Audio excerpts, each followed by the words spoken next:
Welcome to Nirmaya Care, where health meets understanding.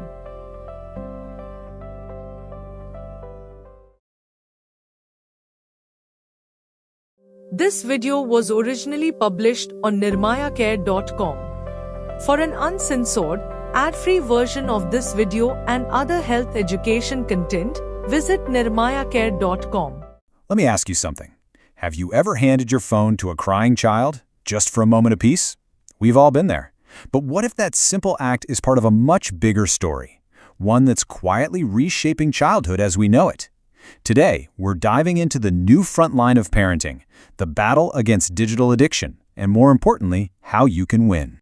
So, this question, it started out as a joke online, right? But it actually points to a really serious truth. We're spending so much time in the digital world that we're kind of forgetting the real one.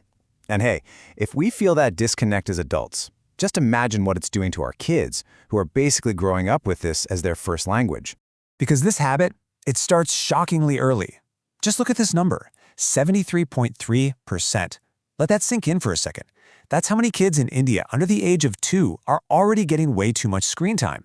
We're talking about toddlers here, whose brains are developing at this absolutely explosive rate. This isn't some problem for the future. It's happening right now. So you gotta ask, how on earth did we get here? Well, that leaves us to this really powerful idea, the digital pacifier. And it's pretty much exactly what it sounds like. A child gets fussy, pass them a phone. Time for dinner, but they won't sit still? Put on a video. It's become the go-to, the quick fix to soothe our youngest kids.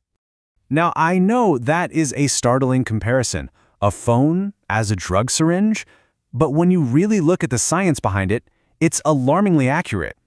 These little devices are literally engineered to deliver a constant, powerful stream of something called digital dopamine, and it's creating a generation of addicts before they can even walk. So what is this digital dopamine? Well, think of it like this. Your brain has a reward system, right?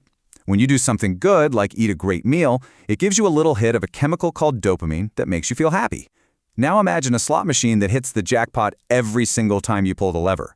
That's what a smartphone is to a toddler's brain. It's just an endless supply of instant gratification that creates this powerful cycle of craving and reward. And it turns out our family structure plays a huge role in this. The data is pretty clear. In nuclear families, where parents are often juggling work and childcare with less support, screen time for little kids skyrockets to nearly 80%. It's a tough reality, you know? When we're stretched thin, screens often become the substitute for actual human connection. But look, this is more than just a bad habit. As we're about to see, this is about fundamentally rewiring the next generation's brains during their most vulnerable period of growth. Here is a fact that should stop every single parent in their tracks. A staggering 90% of a child's brain is developed by the time they turn 2. This is it. This is the architectural foundation for the rest of their lives. So what happens when that foundation isn't built on human interaction and loving faces and the real world, but on the flickering light of a screen? Well, the consequences are profound, and they're long-lasting. Research is showing a really clear link between early, excessive screen time and a higher risk of mental health challenges down the road. We're talking ADHD, anxiety, and even more severe personality disorders. The choices we make for our toddlers can literally echo for a lifetime. And this is where we have to look in the mirror. Our kids are always watching us, always. So when they see us constantly glued to our phones, they learn that's where the action is, that's what's important. It's not about blame, not at all. It's about recognizing that our own habits are shaping theirs, and that to a child, our digital distractions can feel like emotional distance. So that developmental impact, that's kind of a slow burn, a long-term risk. But sometimes this digital dependency escalates much, much faster. It goes from just clicks to an immediate crisis, where the danger isn't years away, it's right now. So the source material talks about this one pediatrician who started noticing a really disturbing trend. Kids were coming into his office with symptoms that just didn't fit the usual diagnoses. They were disconnected, irritable, and in some cases showing signs of really severe psychological distress. And he traced it all back to one common source: their unregulated lives on screen. He's seen cases where a simple screen habit has just spiraled out of control into a full-blown mental health crisis. We're talking about teenagers with suicidal thoughts, totally fueled by the toxic pressures and dangers of the online world. This isn't just about bad habits anymore. For some kids, it's literally a matter of life and death. And that's the turning point, isn't it? This is when a so-called harmless addiction becomes a gateway for manipulation and real-world harm, leaving these vulnerable young people completely exposed. And you know the names: the Tide Pod Challenge, the Blackout Challenge. These aren't just silly internet trends.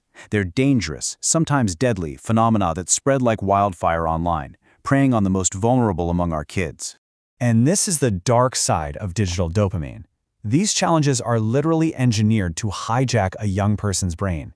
They offer this potent cocktail of peer pressure and that same instant chemical reward. They turn a child's natural desire for acceptance into a weapon against them. Okay, I know, this is a scary landscape to navigate, and it is so easy to feel overwhelmed. But you are not helpless. The most powerful tool you have is your own presence and guidance. It's time to turn from the problem to the solution. So welcome to the Parent Playbook. Here is your 5-step plan to reclaim your family from the grip of the screen. First up, educate and empower. Don't just make rules. Explain the why. Talk to your kids about dopamine, about how apps are designed to hook them. When they understand what's happening in their own brains, they become partners in their own wellness. 2, model the behavior. This one is huge. Be the example. Put your phone away during conversations. Look them in the eye. Show them that they are more interesting than anything happening on your screen. 3, create tech-free rituals. These are your sacred spaces. Make dinner tables and bedrooms screen-free zones. These consistent boundaries create predictability and teach kids how to disconnect. 4, replace and reconnect. You can't just take something away. You have to replace it with something better. Help them discover the joy of real-world hobbies. And try practicing digital fasting together. And finally, 5, monitor and protect.